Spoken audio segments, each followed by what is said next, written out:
Have you ever heard of African painted dogs? These wild animals are native to Africa, and they are endangered. Some estimates say wild painted dog populations have dropped from 500,000 to about 6,500. Saving these animals is the mission of the Zimbabwe nonprofit Painted Dog Research. And since 2018, PDR has partnered with Niabi Zoo in Cole Valley. It's why we have Niabi's Joel Vanderbush and PBR leader, Dr. Greg Rasmussen, back on the current with us today. Thank you both so much for being here with us. Pleasure. Always. All right, Dr. Rasmussen, you work with Painted Dog Research to train the next generation of conservationists and students in Zimbabwe. Why is this work so important? What do you train them to do? Well, the main thing is that save wildlife in general, we need a critical mass of conservationists. We need everyone can do something. People can pick up plastic trash because they care. So the whole idea is to create a generation of young Zimbabweans that care about painted dogs and the environment. And through a bush camp, that's the best way to go. And what do they learn when they're being trained? What do you help them with? Well, Jules helps with the training program, but the whole thing is hands-on activity, 3-day live-in bush camp, do things they've never done before. In Africa, a lot of these kids never even have 3 meals a day at home. Rural kids, and it's not fair, so it's lovely to give them an environment where they can be happy. The photos that we're looking at right now, guys, if you can pop those back up again. Those photos were from when, Joel, you and another zookeeper from Niabi, Jesse Lynch Porter, went over just back in December to Zimbabwe. And you were helping out with the bush camp. What were you guys doing? Well, of course, when she was here talking with you back in December when we got back, it's really great to kind of have a continuation of 2 sides of the same story, right?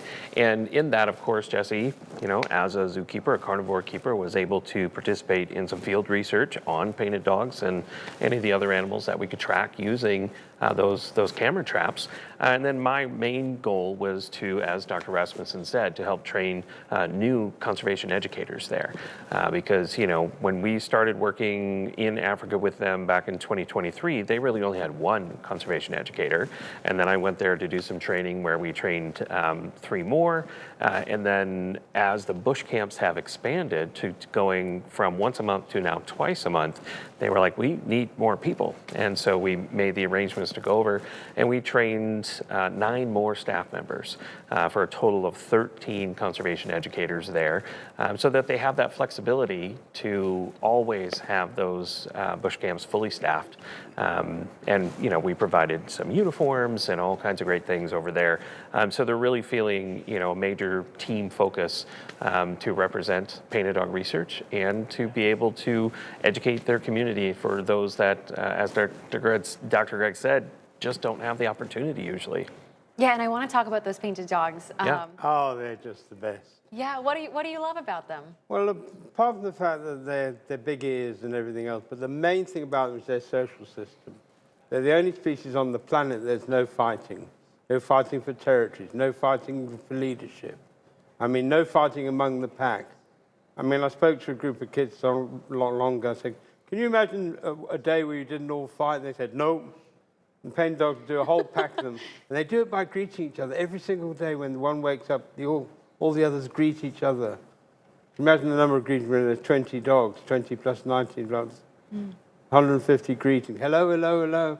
And they do that. Then they build up brownie points, credits. It's like saying good morning in the morning. How are you? Would you like a cup of tea? When you mess up later in the day, you're likely to be forgiven.